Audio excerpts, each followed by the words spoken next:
Hi guys, in today's video we're going to be painting some drop pods from start to finish. But first of all I want to say a huge thank you to my YouTube channel sponsors Goblin Gaming. If you check the description box down below you'll find a direct link to Goblin Gaming's web store and you can go and check them out for yourselves. And also it'd be very helpful if you purchase any items from Goblin Gaming if you actually said that OPN sent you.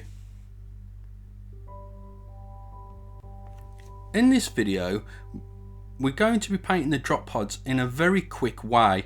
So some of the things that I do in this video I won't do in other videos, like the way that I prime or the speed in which I paint, but I wanted to show you that you can get pleasing tabletop standard results painting very quickly. So I hope you enjoyed this video guys. Go grab yourselves a nice hot drink and we'll get started.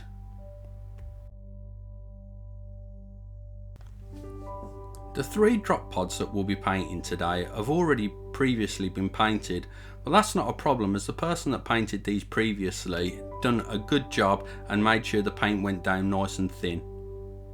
Here I'm priming using Vallejo polyurethane grey primer. I'm spraying at the maximum capacity of my airbrush by pulling extremely far back on the airbrush trigger. I'm spraying at about 3 to 4 inches away and at about 30 psi, and I'm making sure that I constantly keep the airbrush moving to make sure that I get no build up of primer in any one spot that will ruin the look of the miniature. You can see how quickly that the primer is going down on this miniature and how fast that I'm priming. I've got to paint 3 miniatures all at the same time, so speed is the essence here.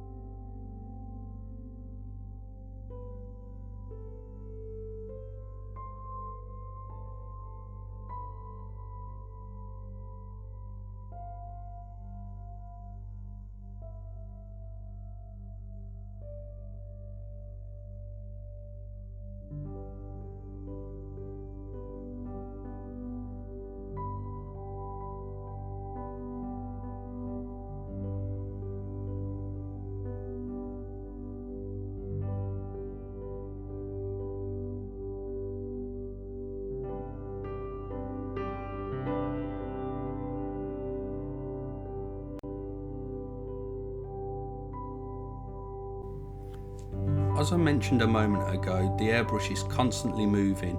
I'm sweeping from up to down and down to up and making sure that the airbrush is constantly moving.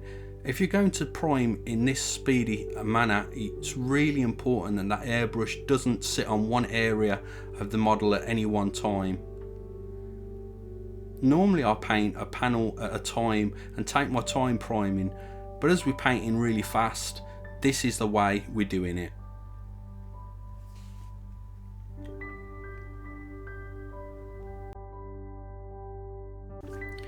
Here I've mixed Vallejo's metal colours, jet exhaust and chrome into a pot using 50-50 ratio, so 1 drop of chrome to 1 drop of jet exhaust.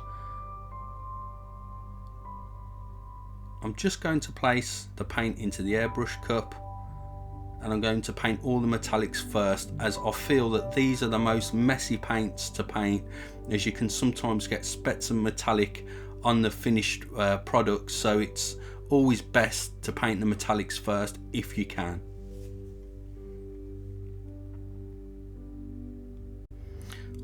I have dropped the pressure of my compressor down to 20 psi and I'm still working loosely. If any of the metal work goes on the upper parts of the drop pod, I'm not too worried as I'll be painting over that with blues later on. So I'm still painting loosely and being as quick and efficient as I can painting the metallics.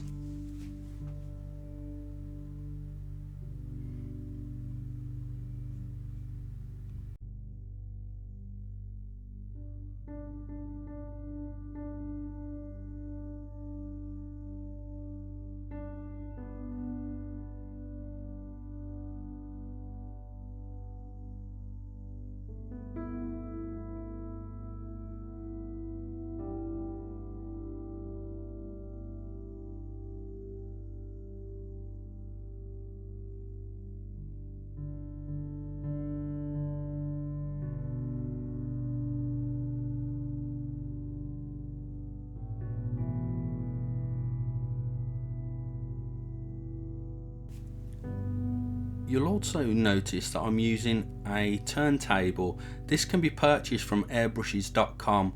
I'll provide a link in the description box down below to this wonderful tool to help speed up airbrushing. As you can see, I'm turning the model around super quick and it's enabling me to really speed up painting.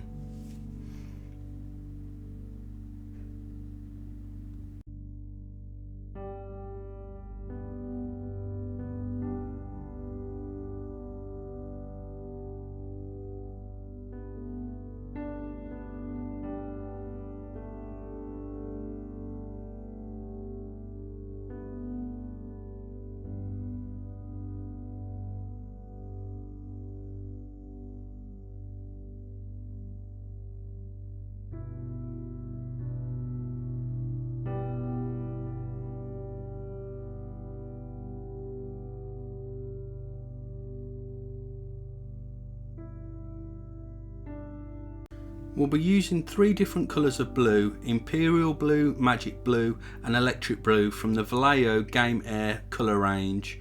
First of all, we'll be applying a liberal coat of Imperial Blue onto the drop pods.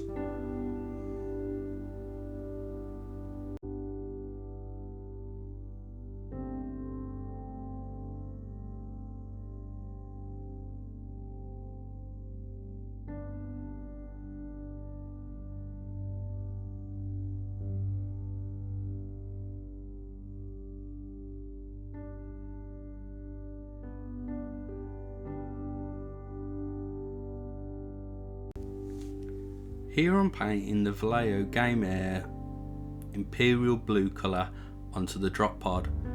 I'm just sketching on the edges of the panels and then filling them in, pulling further back on the trigger on the airbrush, as if you're colouring in a picture, if you like. There's certain parts on the drop pod that are going to be left clear, as they're going to be painted grey and then subsequently white afterwards. But please don't worry about overspray at this stage. We can easily touch them up later on. The purpose of this tutorial is speed, so by not masking the model and by just spraying the colours one at a time, we're going to save a lot of time this way.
Here I'm painting Vallejo Game Air Magic Blue, and I'm leaving some of the Imperial Blue behind, especially on the edges where the shadows would naturally fall. Again, it's not important if I get overspray onto the white areas at this moment in time, as they're going to be painted grey later on in the video. But as you can see, I'm just working that magic blue up onto the Imperial Blue areas and just feathering, as you see here, the paint away from the shadowed areas.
Here I'm starting to play Vallejo Game Air Electric Blue, and I'm concentrating just on the centre of the panels with this colour and leaving the magic blue behind on the outer edges of the panels.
Here I'm using Vallejo Game Air Stonewall Grey on the parts of the drop pod that I want to eventually be white. I'm using both hands to steady the airbrush as I'm working really close now, and I'm trying not to get any of the grey on the blue parts that I've previously painted. As I'm not using masking tape in this instance, it is important that I don't get too much overspray of grey on the blue parts. But don't worry if you do, we can always hand touch up the areas that we do this with a paintbrush, or we can cover it with a bit of weathering that we're going to do later on in the video, which goes back to speed painting, so we can have happy accidents that we get to cover up later on in the video anyway.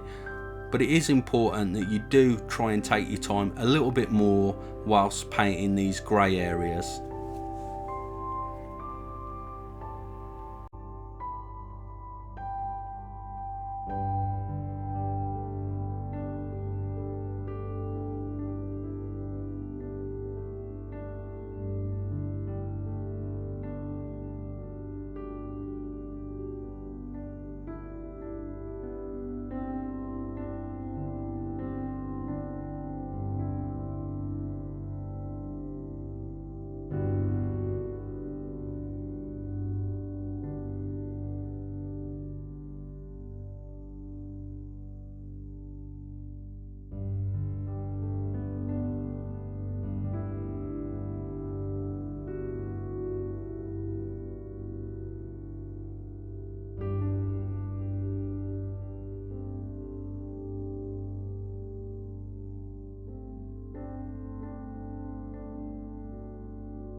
After the grey had dried, I'm coming back in now with Vallejo Game Air Dead White, and I'm being a little more loose with the airbrush now, as I don't need to go right up to the edges of the panels, as I'm leaving some of the grey behind, as you can see.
Now that the drop pods have been painted with the airbrush, it's time to start some weathering.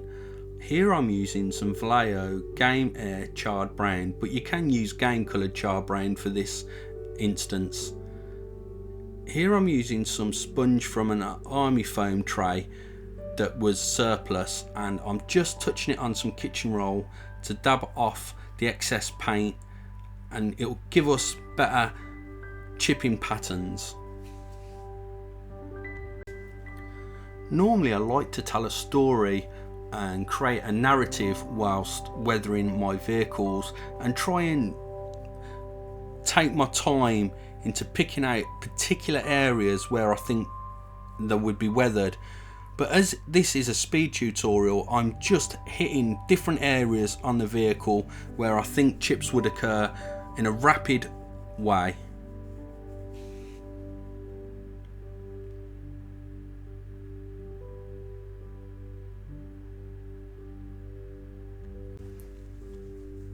Different textures can be achieved by varying the amount of paint that's on the sponge, and also by constantly changing the sponge that you're using to get different chip patterns.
I'm going to be applying AK Interactive rust streaks to the drop pods to make an all over general wash.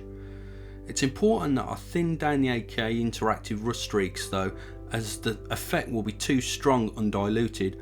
So I dilute it with some AK Interactive white spirit and I thin it down 3 parts thinner to 1 part AK Interactive rust streak.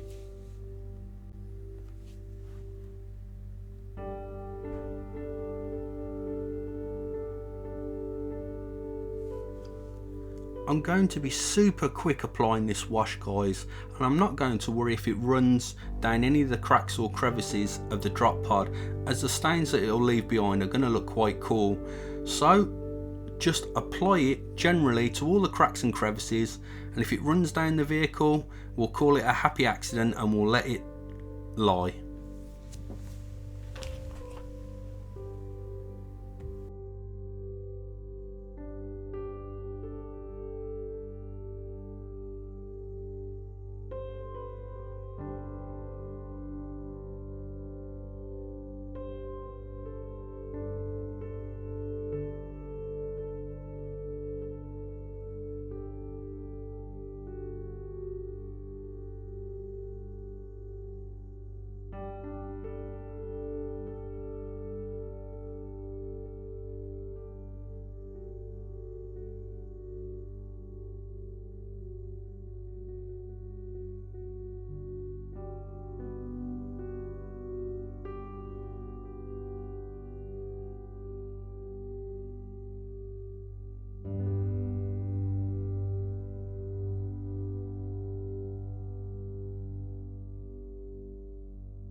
As you can see how loosely I'm applying the wash, it's really not important that the wash goes on smoothly, as the stains it's going to leave behind is going to look really cool, guys.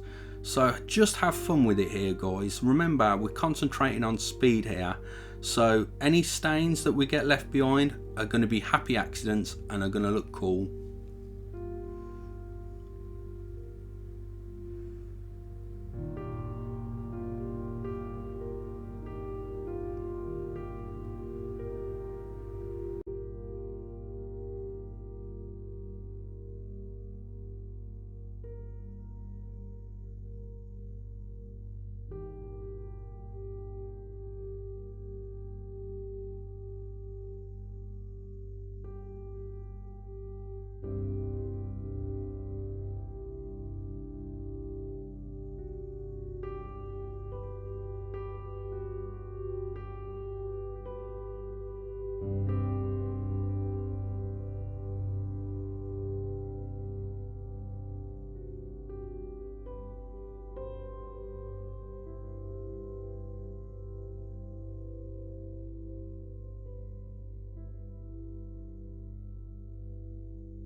Around some of the armour panels of the drop pods, I'm adding neat AK Interactive rust streaks to create a really deep tone.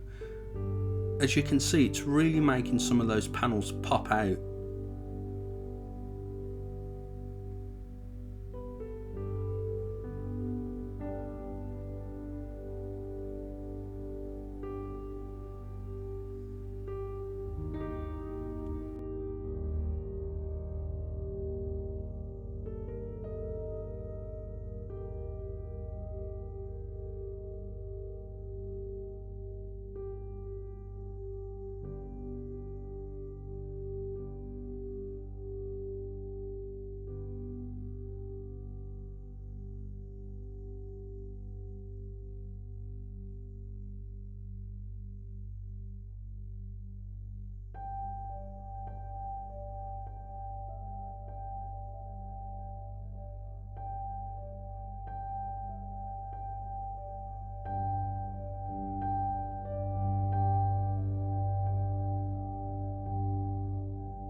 Here I wanted to show you an example of what would happen if you placed down the AK Interactive Rust Streaks neat from the bottle in large amounts.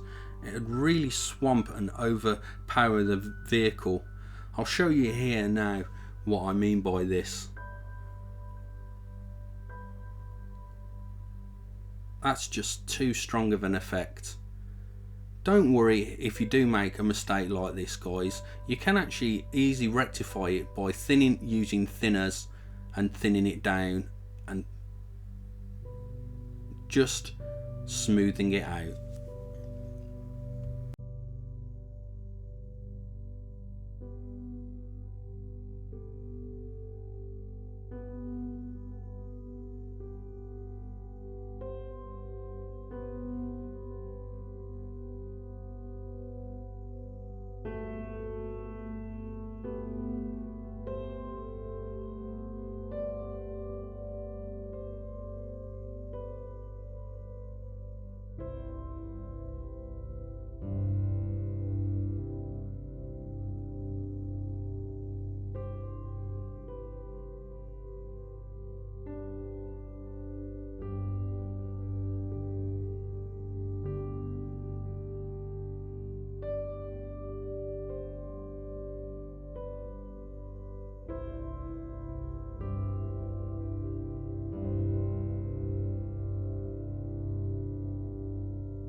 all the metallics get a wash with good old Nuln Oil. I'm using a large brush here again to save time and to make sure the process is nice and speedy.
Here I'm using a Tamiya Weathering Master Kit, and I'm going to be using the soot, which is the center part of the weathering kit.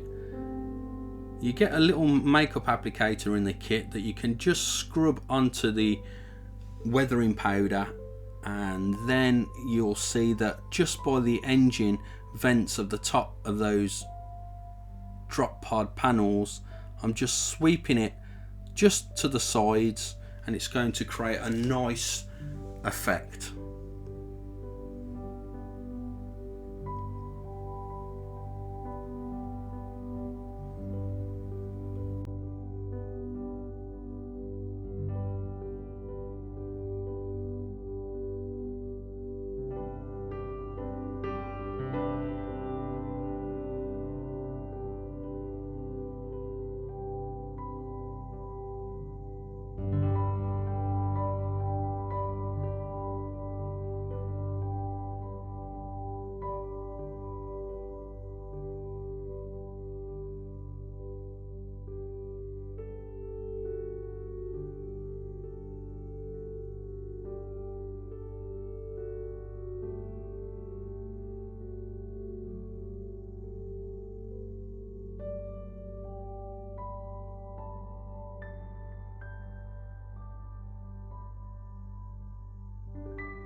and there we have one of our completed drop pods. I really hope you enjoyed this video, guys, and if you have, please hit the like button and also share it amongst friends. Please leave a comment as well, as I really enjoy reading all your comments that you leave on my videos. And don't forget to check the description box down below for my YouTube channel sponsors, Goblin Gaming. And thanks for watching, and I'll catch you in the next video.